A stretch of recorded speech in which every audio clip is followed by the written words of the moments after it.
माऊली, अगं काय झालं ग? असा चेहरा का उतरलेला? तब्येत बरी नाही का? अंग ठणकतंय. माऊली, अगं तू एवढे काबाड कष्ट केल्यानंतर अंग तक्रार करणारच ना. या व्याधीवरून एक लक्षात आलं माऊली, अगं शरीराला काही दुखणं झालं, काही व्याधी झाली तर त्याला इलाज आहे, पण मनाचं काय? त्याला व्याधी झाली तर काही इलाज नाही. आणि असलीच व्याधी झालीये आपल्या त्या महाराणी प्रभाला. तिचं मन आता फक्त राणी कीर्तीला अपमानित कसं करता येईल, दुःखी कसं करता येईल एवढ्याच चिंतन करत आहे. हे काही योग्य लक्षण नाही माऊली. दुसऱ्याच्या दुःखाची इच्छा करणारी माणसं आयुष्यामध्ये आपला स्वतःचाही आनंद हिरावून बसतात.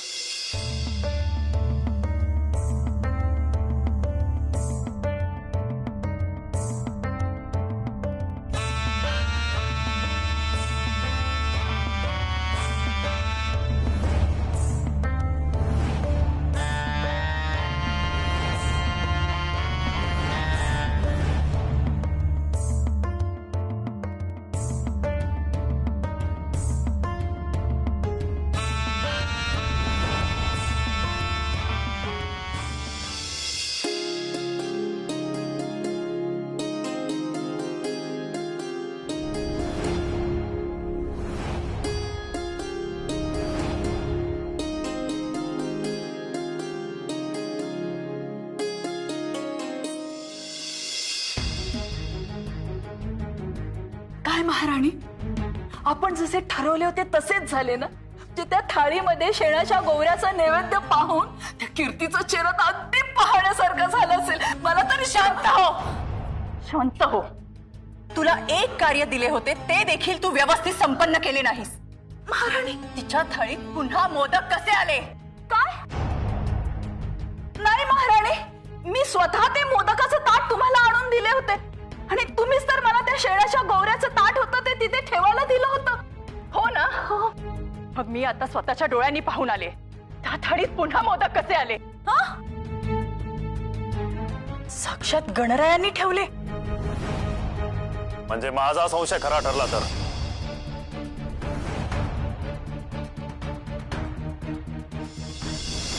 राणी प्रभा, राणी प्रभा,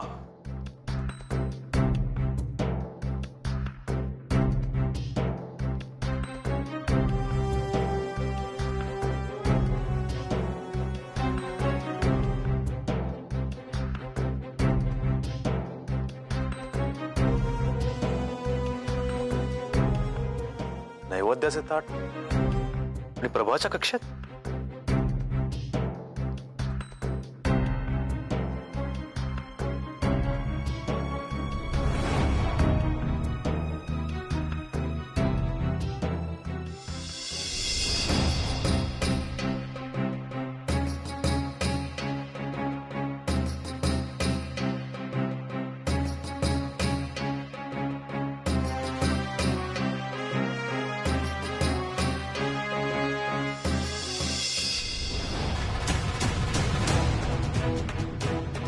गौऱ्यांची थाळी इथे?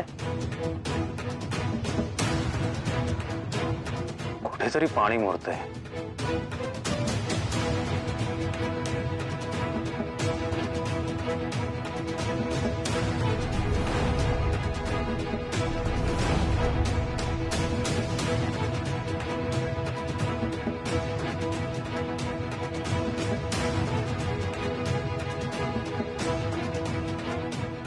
त्या कृत्यामागचा सूत्रधार नेमका कोण असावा? मला त्याचा शोध घ्यावाच लागेल.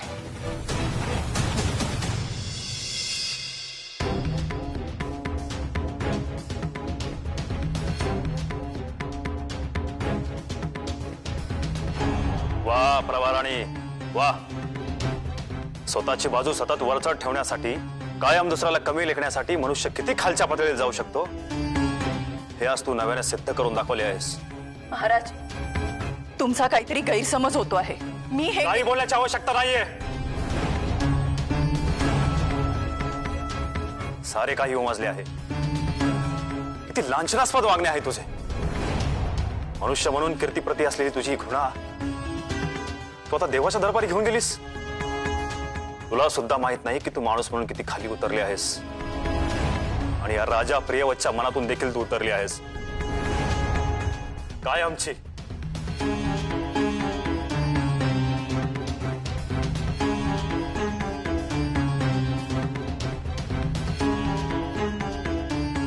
महाराज, जरी मी तुमच्या मनातून उतरले असले तरी तुमच्या मनावर आणि या राज्यावर दुसऱ्या कुणाला स्वार होऊ देणार नाही. आता दुर्वास समर्पण करा.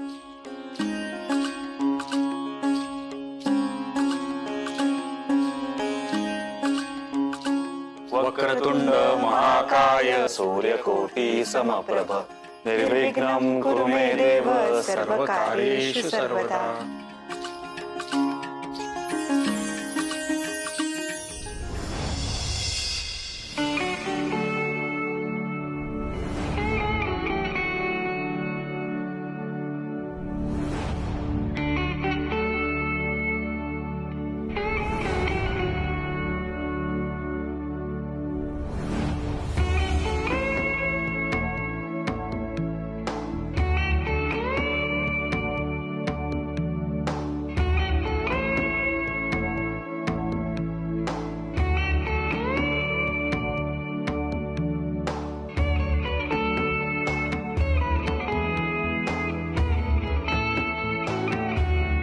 जसा काळ पुढे जाऊ लागला तसं त्या दोघांमधलं प्रेम चंद्रकोरीप्रमाणे अधिकाधिक फुलू लागलं. दोघांनाही त्यांच्या संसाराचा खरा आनंद प्राप्त होत होता आणि त्या दोहोंना एक पुत्ररत्न प्राप्त झालं, ज्याचं नाव ठेवलं क्षिप्रप्रसाद.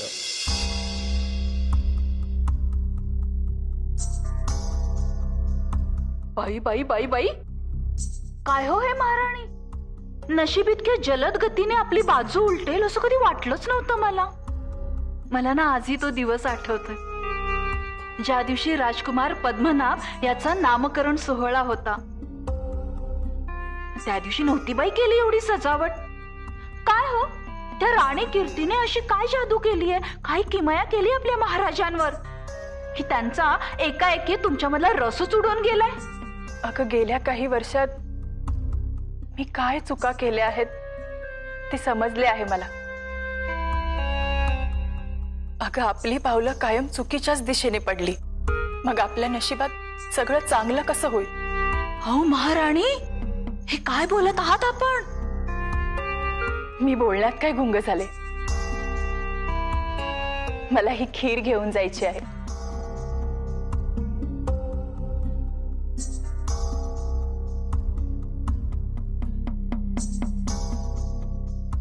महाराजांच्या वागण्याचा आणि बोलण्याचा इतका गंभीर परिणाम झालाय महाराणींवर.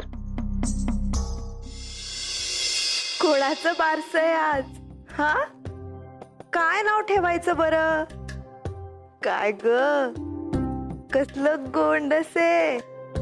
राणी कीर्ती, आत येऊ का? राणी प्रभा, अगं ये, विचारतेस काय? ये. कोण आलंय? हा, बाळाची मोठी आई आलीये. बस. अगं बाई, अगदी नक्षत्रासारखा आहे तुझा पुत्र. कीर्ती, मी तुझ्या बाळासाठी खीर आणली आहे. बाळासाठी पौष्टिक असते ना, म्हणून स्वतःच्या हाताने बनवली आहे. प्रभा, तू स्वतः बनवलीस? हो कीर्ती, मी अगदी मनापासून तुझी क्षमा मागते. मी जे काही केले आहे त्यासाठी परमेश्वर देखील मला क्षमा करणार नाही. बास प्रभा, तू असं बोलून आपल्यातली सगळी वितुष्टा नष्ट केलीस बघ. मला तुझ्याकडून आता कसलीच तक्रार नाही. खरेच? म्हणजे तू मला क्षमा केलेस? कीर्ती, अगं, आजचा दिवस माझ्यासाठी फार आनंदाचा आहे. मी बाळासाठी आणखी काहीतरी बनवून आणते. नको, कशाला? कीर्ती, आज मला माझ्या मनाप्रमाणे सारं काही करू दे. आलेच.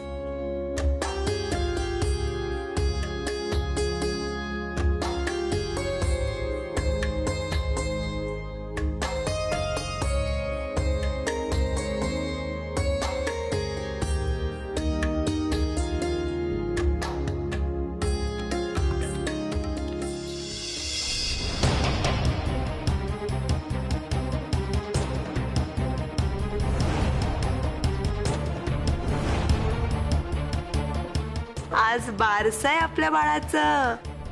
काय नाव ठेवायचं बरं? बाळा, राजपुत्र. राजपुत्र.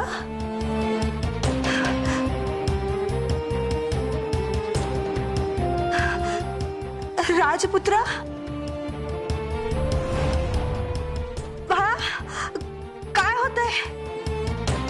राजपुत्र. राजपुत्र. भरव, मला क्षमा केलीस ना, त्याचीच ही फळे भोगते आहेस.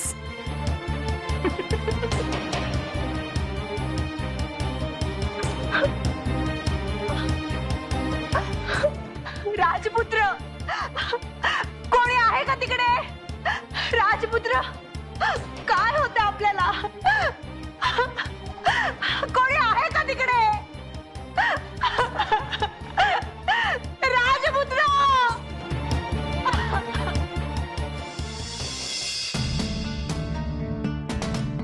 वा वा महाराणी, तुमच्या बुद्धीचं कौतुक करावं तेवढं कमीच आहे. मला तर वाटलं की तुम्ही खरंच त्या कीर्तीला शरण गेलात की काय. वेड बीड लागले की काय तुला? सापाच्या शेपटीवर पाय ठेवला तर काय साप शांत बसेल असे कधी झाले आहे? तू एक काम कर, त्वरित पद्मनाभला बोलावून घे. होय.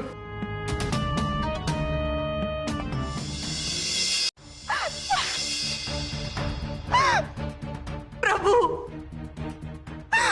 प्रभू, हे काय केलं आपण? माझ्या मातृत्वाची अशी थट्टा करायची होती तुम्हाला तर का? कशासाठी हे आउट घटकेचे सुख माझ्या पदरी टाकले? काय काय चूक आहे या निष्पाप जीवाची? गणराज, गणराज, तुम्हाला असे शांत बसून नाही चालणार. तुम्हाला आज बोलावेच लागेल. बोला, बोला प्रभू, का?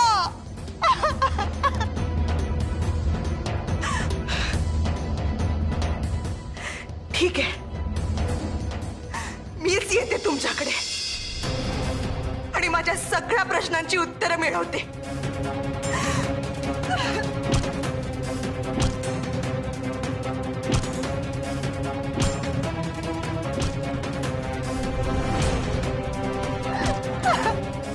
राणी कीर्ती, शांत हो. गणराया, शांत? कशी शांत हो? आधी पुत्र प्रेम मला माहित नव्हते म्हणून दुखी होते, आणि आता पुत्र वियोग, आणि तुम्ही म्हणताय की मी शांत होऊ? जे काही घडले ते विधिलिखितच आहे, व नियती तुझी अत्यंत कठोर परीक्षा बघते आहे. तुझ्या प्रयत्नाचा व स्वतःवरील ठाम विश्वासाचा हा क्षण आहे. तुला होणारा पुत्र हा अल्पायुषीच असणार होता, परंतु जसे ऋतूंचे चक्र बदलते, ग्रीष्म सरून वसंताचे वेध लागतात, तसे तुझ्या आयुष्यातून हे दिनही सरतील. मी सांगतो तसं कर. प्रभू, तुम्ही जे सांगाल ते करण्यासाठी मी तत्पर आहे. ह्या तुझ्या मृत पुत्रास घेऊन अरण्यात धावत जा. सूर्यास्त होण्या अगोदर तुला एके ठिकाणी पोहोचायचे आहे. आचार्य गुत्समद ऋषींच्या आश्रमात ते सर्व काही उपाय योजून निर्णय घेतील. पण प्रभू, माझा हा मृत पुत्र पुनर्जीवित तर होईल ना? माझ्याकडून उत्तरे प्राप्त करण्यापेक्षा तुझ्या कृतीची आता अधिक आवश्यकता आहे. अजिबात विलंब करू नकोस.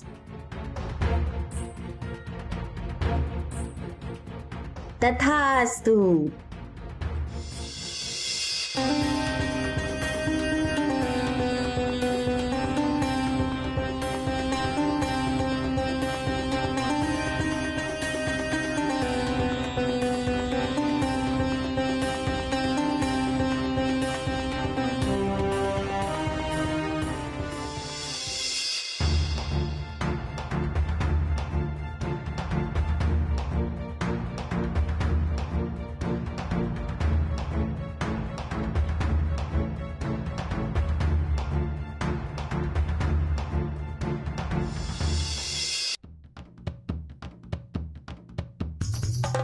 महाराज महाराज महाराणी काय झालं? अशी काय ओरडते आहेस? घात झाला महाराज. महाराज घात झाला. तुम्ही जिला मायेने जवळ केले ती विषारी नागिन निघाली महाराज. स्वतःच्याच पुत्राला विष पाजून तिने ठार मारले. प्रभा, तुझे शब्द मागे घे. हे काय बोलते आहेस तू? पिताश्री, माता खरे बोलते. दासी कीर्तीने स्वतःच्या हाताने तिच्या बाळाला विष पाजली आहे. महाराज, अहो इतकेच नाही, त्या मृत बालकाला घेऊन ती वनात पळून गेली आहे. महाराज, मी तुम्हाला बजावत होते. ती महामाया फार कपटी आहे. अहो स्वतःला पुत्र झाला तरी तिच्यातली ममता जागी झाली नाही. स्वतःच्या पुत्राला तिने विष पाजून ठार मारले महाराज, ठार मारले.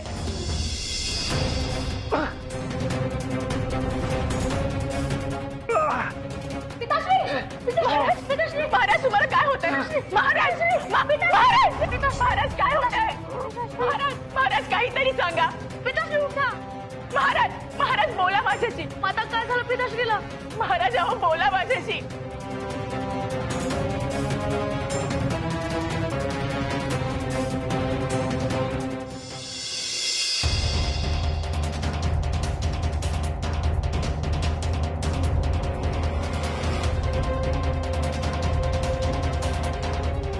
सूर्यास्त आधी आश्रमात जायचे आहे.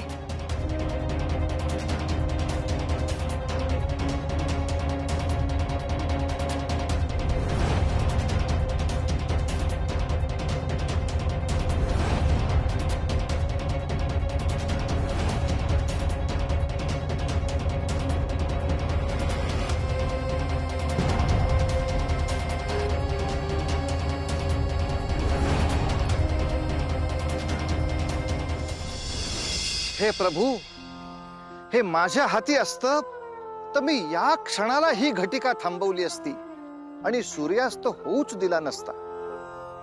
माऊली, तुझ्यासारखाच माझाही जीव तुटतो ग त्या राणी कीर्तीसाठी. किती क्रूर खेळ खेळतीये नियती त्या राणी कीर्ती बरोबर. आता कुठं तिच्या आयुष्यात सुखाची पहाट आली होती.